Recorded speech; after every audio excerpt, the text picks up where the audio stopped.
The big battle yesterday in California, in the Oxnard, Calabasas, by the way. Beautiful. Like, that area is gorgeous, stunning. But they got some of the marijuana farmers, had some folks there that weren't supposed to be there. And they came in and they took them.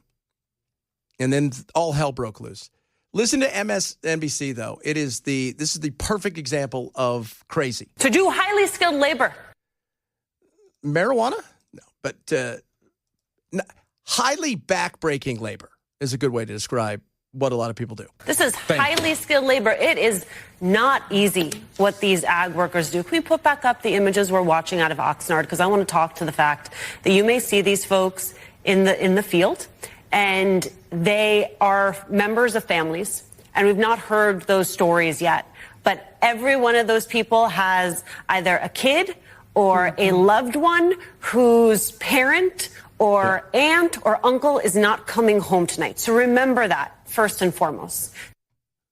And that happens all the time with a lot of people.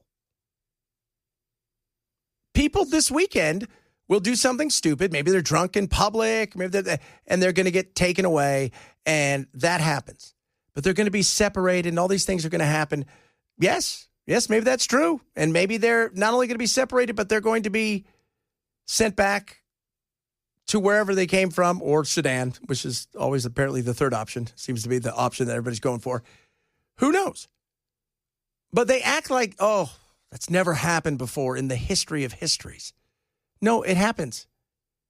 And it's a shame. And it's a shame that people feel they need to come here because the country they come from, it's kind of a hot mess.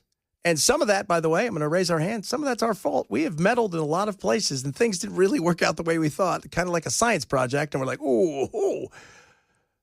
But that being said, you're here, you're in this country. At some point in time, when Trump was taken over, that there was always the possibility. And what has hurt the people the most is the Democrats' continuous, I'll do anything to stop anybody from taking anybody here.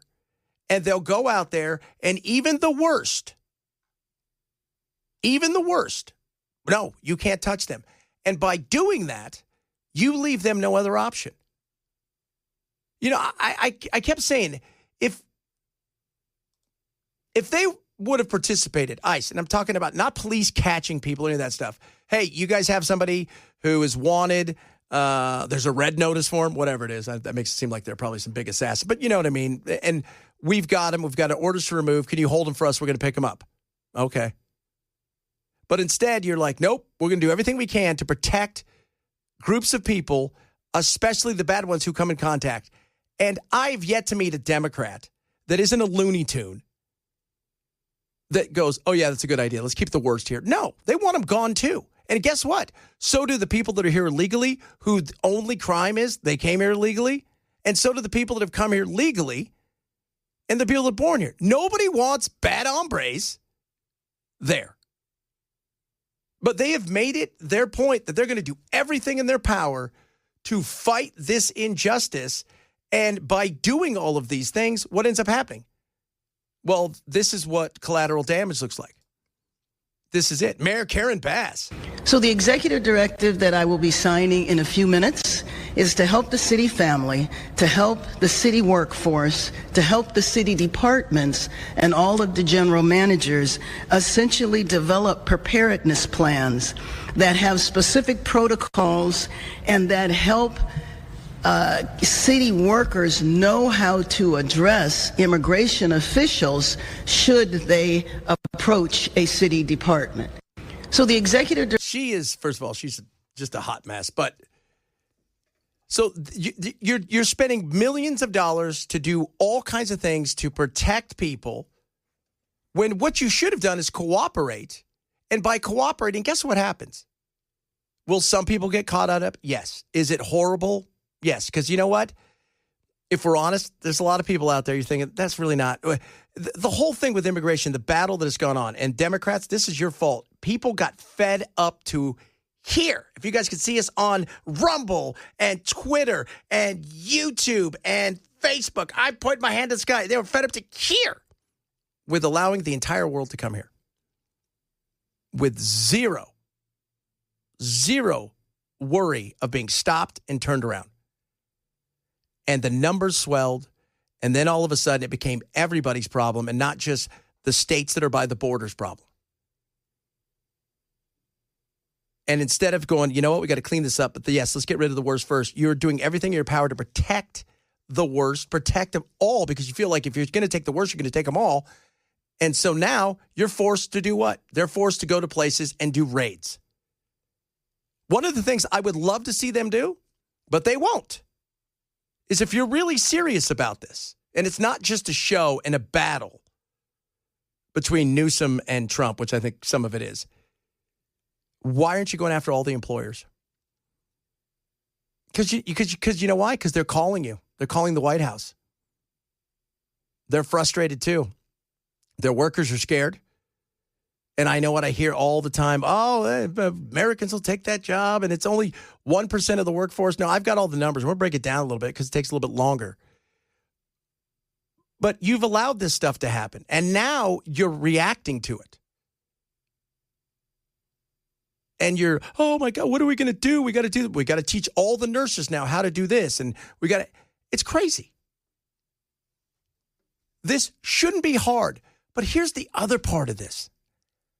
It's too big to let go. The amount of money that they're raising, the amount of conversation and chatter is massive for their base and for their money raising, which is what matters. I mean, we've said it on this show on numerous occasions. They're still pissed about abortion because that was a great thing for them to all argue about. They could argue about it. They could raise money. They could say, I could fix it. They could say, I could protect it. And then it went to the states, and they're like, oh, all those federal fund dollars are gone now. If you think they're going to give that up here, you're wrong. So you've got these people doing everything in their power and then playing this is a sad, yes, it is sad. Because you know why? I'm not an a-hole. I'm a human being. And it's sad that your country sucks and that you've had to come here because they failed you and there is nothing for you there. It's sad about a lot of these. It's sad that you were allowed to come here and easily stay here for, in some cases, decades and nothing really happened. It's sad for a lot of this stuff.